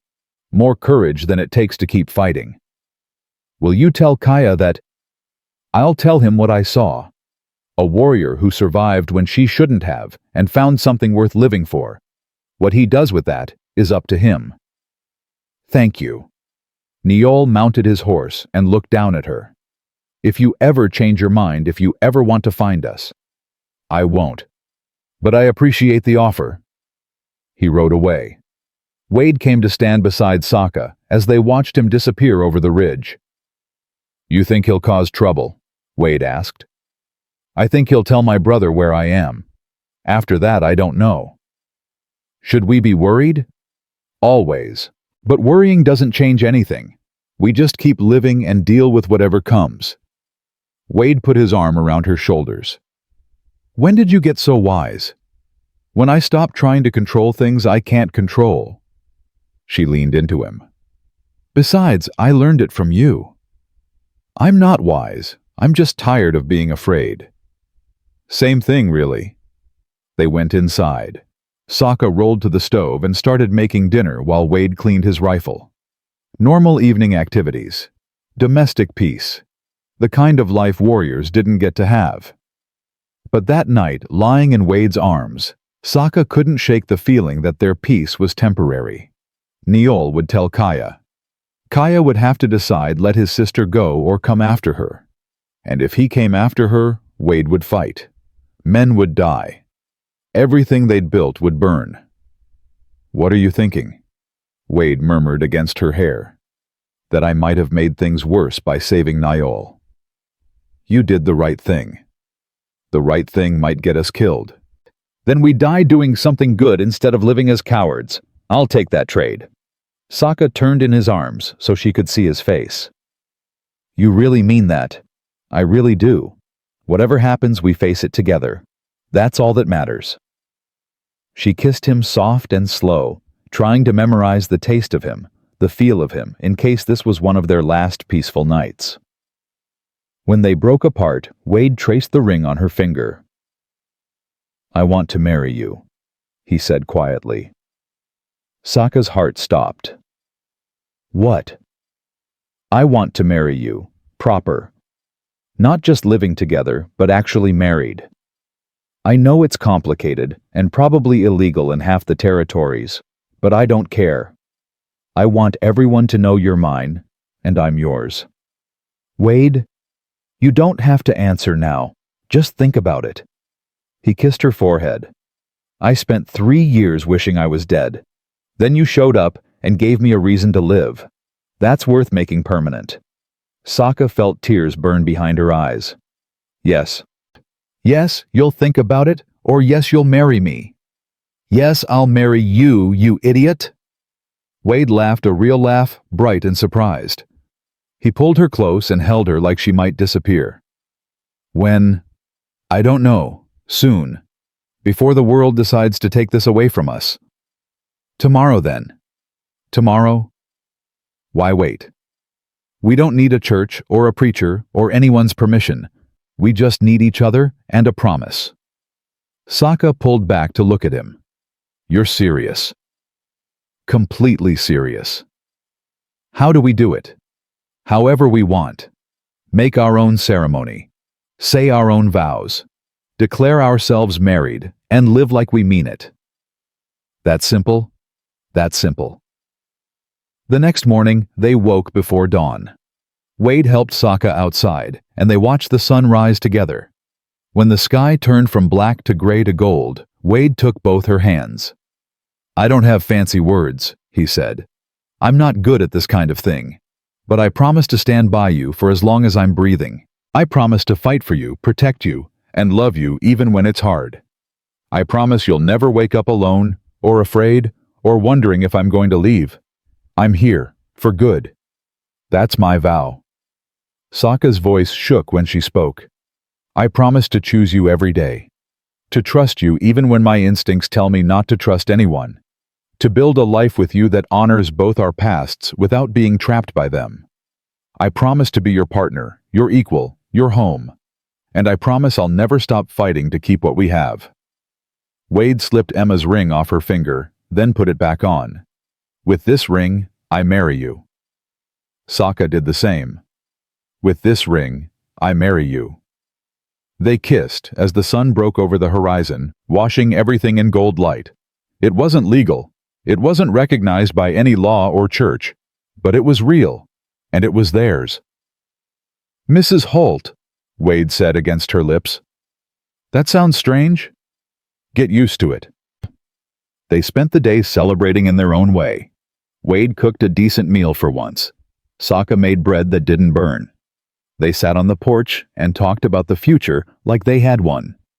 For the first time since the canyon, Saka let herself believe in tomorrow. But tomorrow came with complications.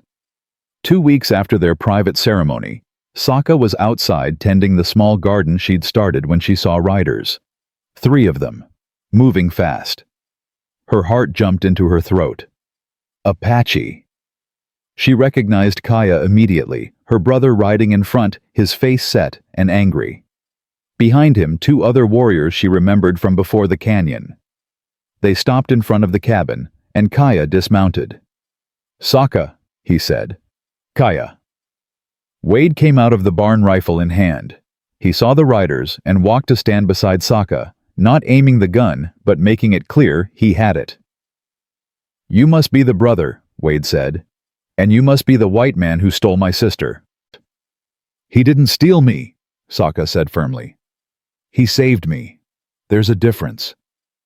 Kaya's eyes never left Wade. Neol told me what he saw. Told me you're living here like this is normal. Like you didn't lose your legs fighting our enemies. I lost my legs because a cannon hit me. Wade didn't pull the trigger. He just carried me home afterward. This isn't home. Home is with your people. My people left me to die. We had no choice. I know that. Saka's voice cracked. I know you did what you had to do. But Wade did what he wanted to do, and that's why I'm here with him instead of with you. Kaya finally looked at her. Really looked. His eyes traveled from her face to the platform to the ring on her finger to Wade, standing protective beside her. His expression shifted anger, giving way to something that looked like grief. I thought about you every day, he said quietly. Wondered if you were alive. Hoped you'd found peace somehow. But this... He gestured at the cabin at Wade. This isn't what I imagined. What did you imagine? That I'd crawl into the mountains and die quietly? That I'd give up because my body changed? I imagined you'd want revenge, want to fight. Want to hurt the people who hurt you. I did want that. For about 5 minutes. Then I realized revenge wouldn't give me my legs back. Wouldn't bring back the people we lost. Wouldn't change anything except make me more bitter and angry. So, I chose something else. You chose a white man. I chose Wade, and I'd choose him again. One of the warriors behind Kaya shifted in his saddle. We should just take her. She's confused. Once she's back with us. You're not taking her anywhere, Wade said flatly. You think you can stop us? I think I've got a rifle, and you've got at most 2 seconds before I use it, so yeah, I think I can stop you. Kaya held up a hand. Nobody's taking anyone. He looked at Saka. Is this really what you want? To stay here with him? Yes. Even if it means you never see me again. Even then. But I hope it doesn't come to that. Kaya was quiet for a long time. The wind blew dust across the yard. The horses stamped and shifted. Finally Kaya said, I came here to bring you back, to save you. But I can see you don't need saving. No, I don't. You're sure about him? I married him. Kaya's eyes went wide. You what? 2 weeks ago. We said our vows at sunrise. It's not legal probably, but it's real. Saka. I love him, Kaya. And he loves me. That's all you need to know. Kaya looked between them one more time. Then he mounted his horse. I hope you're right about him. I hope he's worth giving up everything for. He is. Then I guess this is goodbye. It doesn't have to be. Yes, it does. You made your choice.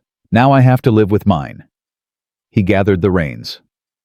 Take care of her, he said to Wade. Because if I hear you hurt her, I'll come back and kill you myself.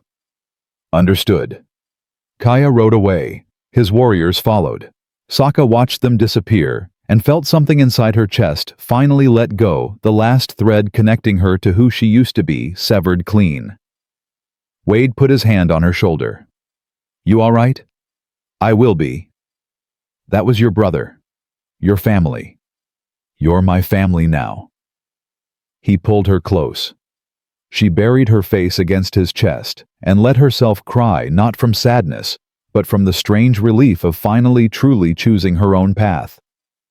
When the tears stopped, she pulled back and looked up at Wade. No regrets. None. You. None. They went inside together. Saka rolled to the stove to start dinner. Wade sat at the table cleaning his rifle. Normal life continuing after extraordinary events. And in that moment, Saka realized something. She'd survived the canyon, the fever, the deputies, and her own brother trying to reclaim her. She'd lost her legs, but gained a life. Lost her people, but found her person. She looked at Wade across the room and smiled. They'd made it. Against all odds, they'd actually made it. Summer came hard that year. The heat settled over the valley like a weight that wouldn't lift. Saka spent her mornings tending the garden she'd carved out behind the cabin: tomatoes, beans, squash, things that would grow in difficult soil. Wade built a small irrigation system to keep everything watered, and together they coaxed life from ground that had given up years ago. One morning in late July, Saka was pulling weeds when she heard a wagon coming up the road. She looked up and saw an older woman driving alone, moving slow like she wasn't sure she had the right place. Wade was in the barn but came out when he heard the wheels. The woman pulled to a stop and climbed down carefully. She was maybe 60, gray hair pulled back tight, wearing a plain dress that had seen better days. Her eyes found Saka and widened slightly, but she didn't look away. "Mr. Holt," she called. Wade walked over, cautious. "That's me. My name's Ruth Brennan. I live about 8 miles south of here. My husband passed 3 months ago. I'm sorry for your loss." "Thank you. I'm not here for sympathy, though. I'm here because I need help, and I heard you might be willing to give it." Wade glanced at Saka, then back at Ruth. "What kind of help?" "The kind that doesn't ask questions." Ruth looked directly at Saka. I heard there's an Apache woman living here. Heard she survived something terrible and made a life anyway. I need to know if that's true." Saka rolled her platform forward. "It's true." Ruth studied her for a long moment. "My daughter's in trouble. She ran away from her husband 6 weeks ago. He beat her so badly she lost the baby she was carrying. She's been hiding at my place since then, but he's looking for her. He's got friends in town, got the law on his side because technically she's still his wife. I can't protect her by myself." "What do you want from us?" Wade asked. "A place for her to hide, just for a few weeks while I arrange passage to California. My sister lives there. She can take Sarah in, help her start over. But I need somewhere safe until the coach comes through." "Why us?" "Because you know what it's like to be hunted. Because you took someone in when everyone else would have turned them away." Ruth's voice cracked slightly. "Please. She's 22 years old and she thinks her life is over. I need her to see that it's not." Saka looked at Wade. He was already nodding. "Bring her tomorrow," Wade said. "After dark. Don't tell anyone where you're going." "Thank you." Ruth climbed back onto her wagon. "You're good people, both of you." She left. Wade turned to Saka. "You know what this means," he said. "It means we're not the only ones who needed saving. It means we're putting ourselves at risk again. If her husband finds out we're hiding his wife, then we deal with it, same as we dealt with everything else." Saka rolled closer and took his hand. "We have something most people don't. We have experience surviving impossible things. We should use that to help others." Wade squeezed her hand. "You're going to get us killed one of these days." "Maybe, but we'll die doing something good." Sarah Brennan arrived the next night looking like a ghost, thin, bruised, terrified. Her mother helped her down from the wagon and into the cabin. She saw Saka and froze. "It's all right," Ruth said gently. "They're here to help." Sarah's eyes traveled from Saka's face to the platform, to the stumps where her legs ended. "What happened to you?" "I got blown up by a cannon. What happened to you?" "My husband happened." "Then we've both survived things that should have killed us. That makes us tougher than most people walking around on 2 legs. Something shifted in Sarah's expression. Not quite hope, but the beginning of it. She let Ruth guide her to a chair and sat down carefully like everything hurt.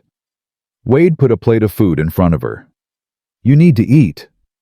"I'm not hungry." "Doesn't matter. Eat anyway." She picked at the food while Ruth explained the plan. The coach to California came through once a month. Next one was in 3 weeks.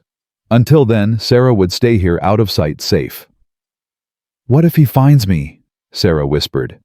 "He won't," Wade said. "You don't know him. He's relentless. When he wants something, he doesn't stop until he gets it." "Neither do we." Saka rolled closer. "Listen to me. You're going to feel scared. You're going to want to give up. You're going to think maybe it's easier to just go back. But you can't. Because going back means dying, maybe not today or tomorrow, but eventually. So you stay. You fight. You survive. That's how you win." Sarah looked at her with red-rimmed eyes. "How do you do it? How do you keep going when everything's been taken from you?" "You find something new worth fighting for. For me, it was Wade. For you, it'll be whatever life you build in California. But first, you have to believe you deserve that life. Do you believe that?" Sarah was quiet for a long time.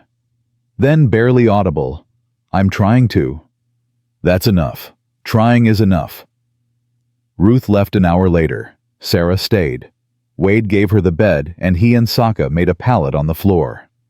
That night, Saka heard Sarah crying through the thin walls, soft broken sounds that reminded Saka of her own first nights in the cabin.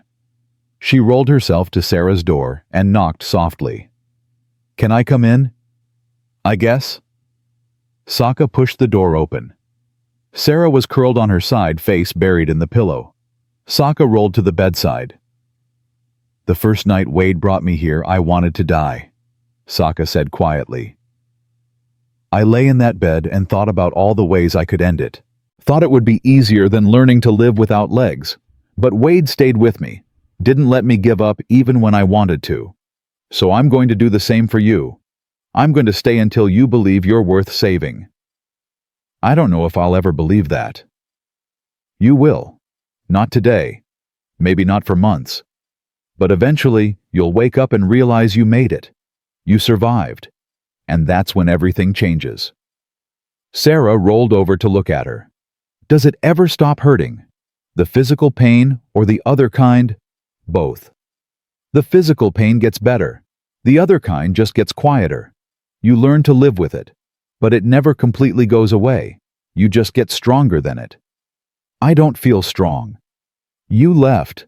That took more strength than most people have. Now you just have to keep going. Sarah reached out and touched the ring on Saka's finger. Your husband gave you this. His daughter's ring. She died in a fire. He gave it to me because he wanted me to have something that mattered to him. That's beautiful. It's complicated. But most beautiful things are. They talked until Sarah fell asleep. Saka rolled back to the main room where Wade was still awake staring at the dying fire. She going to make it? He asked. I think so. She's tougher than she looks. Most survivors are. Saka rolled to him and he pulled her close. They sat together in the darkness, two broken people holding space for someone else who was breaking, passing forward, the same mercy they'd been given. The next 3 weeks passed in careful routine. Sarah stayed inside during the day, helped with cooking and mending. Slowly, color came back to her face. The hollow look in her eyes started to fill in. She laughed once at something Wade said, just a small laugh, surprised like she'd forgotten how. But it was there. Wade taught her to shoot. Just in case, he said. Sarah held the rifle with shaking hands at first, but by the end of the week, she could hit a target at 50 yards. Saka taught her to sharpen knives, to move quietly, to watch for danger before it arrived. Small skills, survival skills, the kind you hoped you'd never need but were grateful to have. On the 18th day, trouble found them. Sarah was hanging laundry when she saw the riders. 4 men. Her face went white. He's here, she whispered. Wade grabbed his rifle. Get inside, both of you. Saka rolled to the door, but didn't go through it. I'm staying. Saka? I'm staying. We're stronger together. The riders stopped in the yard. The man in front was tall, well-dressed, with the kind of face that probably looked kind until it didn't.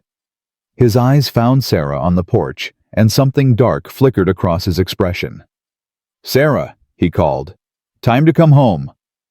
I'm not going anywhere with you, James. You're my wife. You belong with me. I don't belong to anyone. James dismounted and started toward the porch. Wade stepped into his path, rifle raised. That's close enough. James stopped. This is between me and my wife. Your wife is under our protection, so it's between you and us now. You're harboring a runaway spouse. That's illegal. So is beating your wife until she loses a baby. Want to talk about illegal? James's jaw clenched. I don't know what lies she's been telling you. She didn't have to tell us anything. We can see the bruises. We can see how she flinches when someone moves too fast. We can see what you did. She's coming with me. No, Saka said from the doorway. She's not. James looked at her for the first time. His lip curled. An Apache. Should have known. Savages protecting savages. Survivors protecting survivors, Saka corrected. And we're better at it than you'd think. This doesn't concern you. It concerns me the moment you rode onto this property threatening someone we care about. Saka rolled her platform forward until she was beside Wade. Here's what's going to happen. You're going to get back on your horse. You're going to ride away. And you're going to forget Sarah exists. Because if you don't, if you come back here, or try to hurt her again, I promise you'll regret it. James laughed. You're going to threaten me. You can't even walk. Don't need legs to pull a trigger, and I'm a much better shot than I look. One of the men behind James shifted nervously. Maybe we should just go. This isn't worth... Shut up, James snapped. He turned back to Wade. I'll give you one chance. Hand over my wife, and I'll forget this happened. Or what? Or I come back with the law. I come back with more men. I come back and burn this place to the ground. Wade's expression didn't change.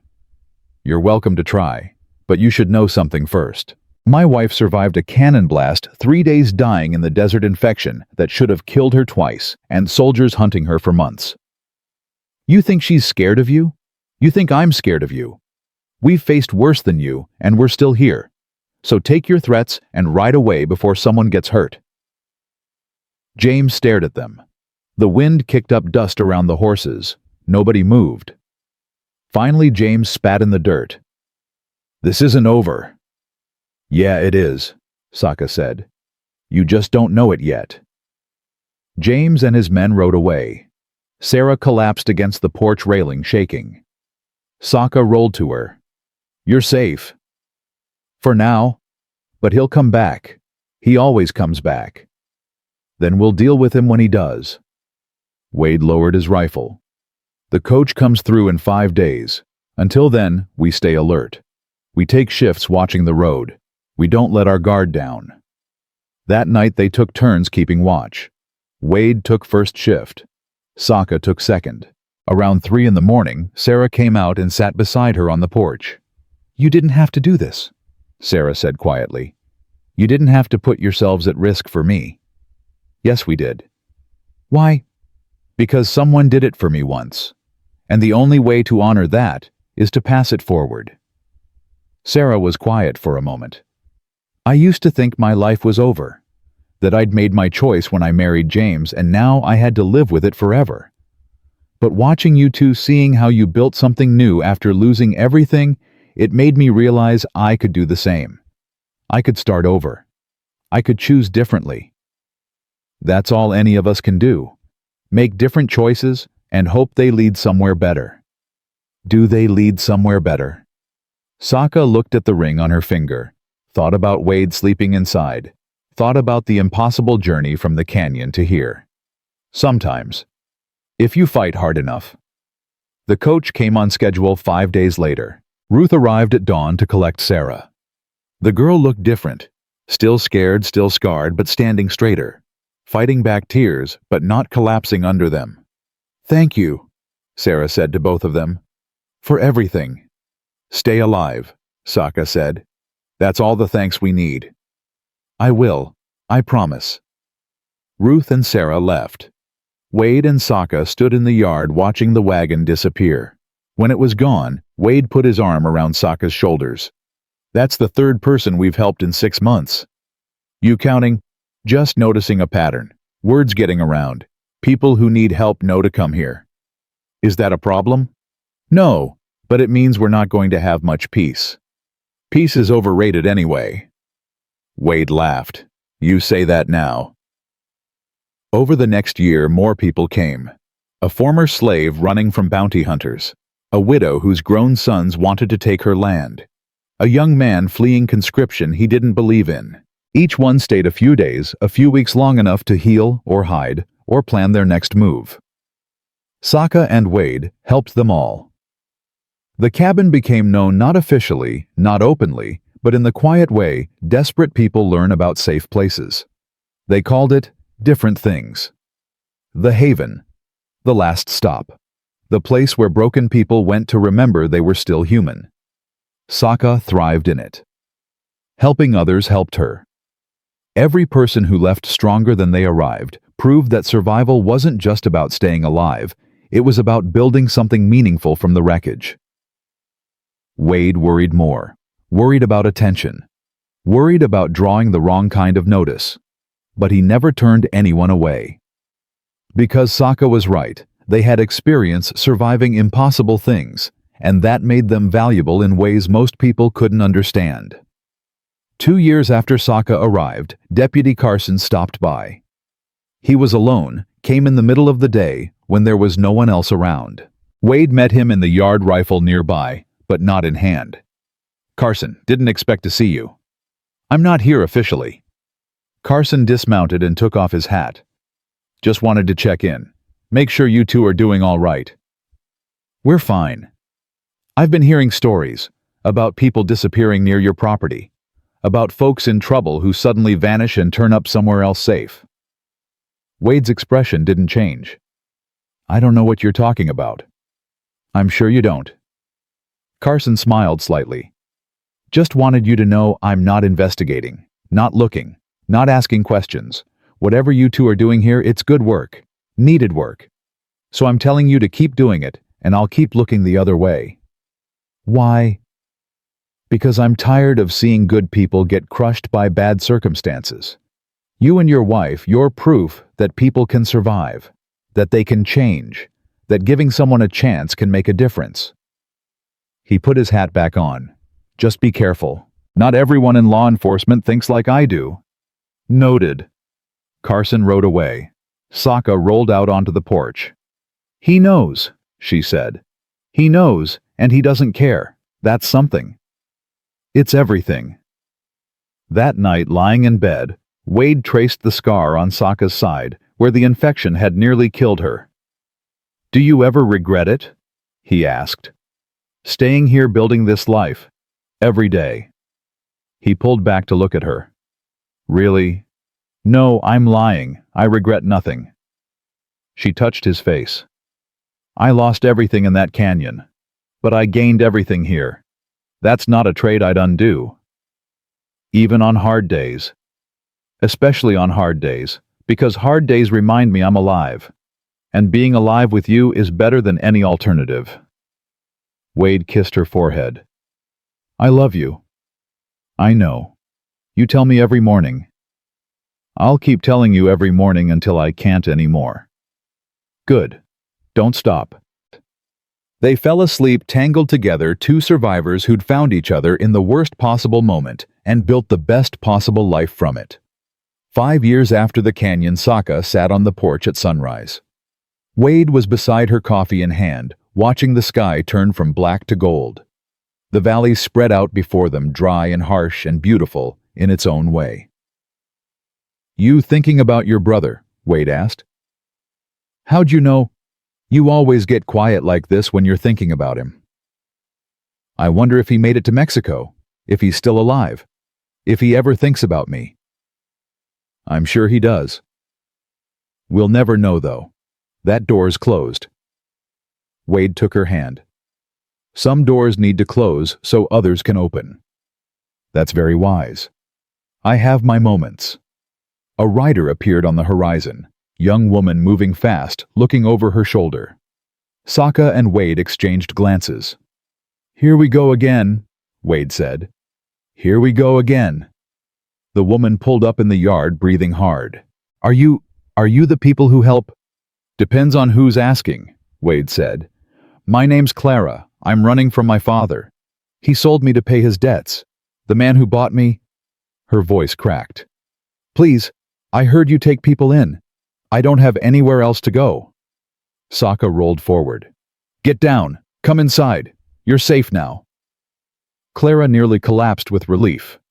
Wade caught her and helped her into the cabin. As they crossed the threshold, Saka looked back at the sunrise, at the valley, at the life they'd built from blood and dust and sheer stubborn will to survive. She thought about the girl she'd been in the canyon, broken, abandoned, waiting to die. She thought about the woman she'd become, scarred, strong, choosing life every single day. The woman in the canyon was gone. The woman on the porch remained. And she was exactly who she was supposed to be. Wade appeared beside her. "You coming?" "In a minute." "Everything okay?" She looked up at him, this quiet, stubborn man who'd saved her when he didn't have to, who'd fought for her when everyone told him not to, who'd loved her when love seemed impossible. "Everything's perfect." "Liar." "Everything's perfectly imperfect." "How's that?" "Better." He pulled her inside. Saka took one last look at the sunrise at the endless desert that had tried to kill her and failed at the home she'd carved from nothing. They'd left her for dead in that canyon. They'd been wrong. She'd lived. She'd loved. She'd survived. And she'd do it all over again if given the choice.